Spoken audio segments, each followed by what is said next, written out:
What's up, guys? Dan here, Coalcracker, Bushcraft. So it's not that cold, but it is definitely a cold morning here in the Appalachian Mountains of Pennsylvania. So I'm spending some time out. You can see we got a dusting of snow. I don't get good snowstorms anymore. It drives me insane, but I'll take what I can get.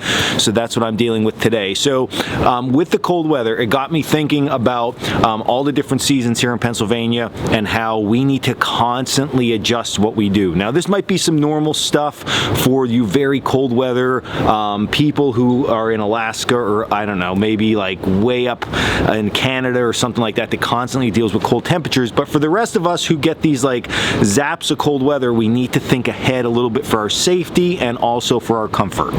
Now, to start out in these cold weather conditions, many people are going to think, I'm going to get that campfire going, and that's a great thing, right? Get that campfire going, enjoy the warmth, and it's so awesome.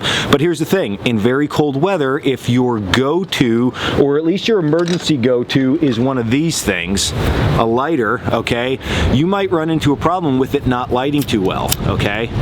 You can see, number one, it's a little bit extra windy, but this thing is freezing cold. Lighters do freeze and they don't work well. So how can we combat that? Well, first and foremost, if you're going to carry this, I would also recommend carry something as a backup to this in cold weather. So matches, like these stormproof matches, these things work really, really well in all weather conditions. So I like to have some extra fire going. But again, if this is like your backup thing, okay, don't let it freeze. It's literally that simple. If it does freeze, the best thing that you can do with this is put it right here inside your pocket.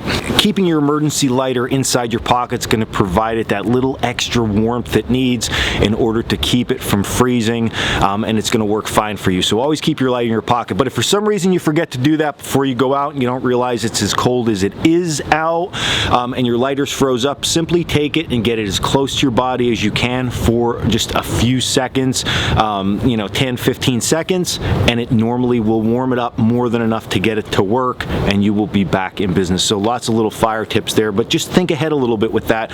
If this is your emergency backup to whatever other fire method, flint and steel or ferro rod or whatever, normally I tell people carry a lighter because it's easy and it's effective and everybody can use it. So have one of these with you, but just keep it close to you so it doesn't freeze up. Now, on the whole freeze up thing, we also have to deal with our water freezing. Now, I have experienced this only a few times in my outdoor career, where I have these single walled bottles. They're not insulated because we like to, of course, put them in the fire and boil them to heat up our water. So the problem with these, though, is when it gets real cold, if they're exposed or they're just in your backpack, they could freeze up too. So you go for that drink and number one, your lid's frozen on there, or even worse, the whole thing's frozen and you just can't get any fluid and you need some liquid. So an easy way to combat this is, at least what I do, is I'll carry something close again to my body.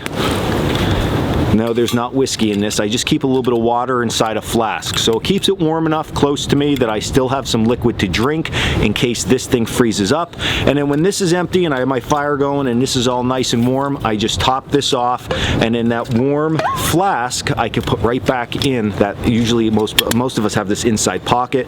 Put it in there, button up, and then that also is going to keep me nice and warm because it's close to my body's core. So it's like we're nailing a couple things there all in one. So they are some options that I do and some things for you to think about. Again, there's endless stuff. You can carry this bottle and an insulated bottle along with you so that one doesn't freeze in this. But listen, you go on and on and on. But these are the things I do. I want you to think about this stuff and have a good time in the woods. So if you like this video, hit like and subscribe down below. You can also check us out over at coalcrackerbushcraft.com for all our blogs, our gear, and our classes. And then until the next video, stay in the woods, the cold woods.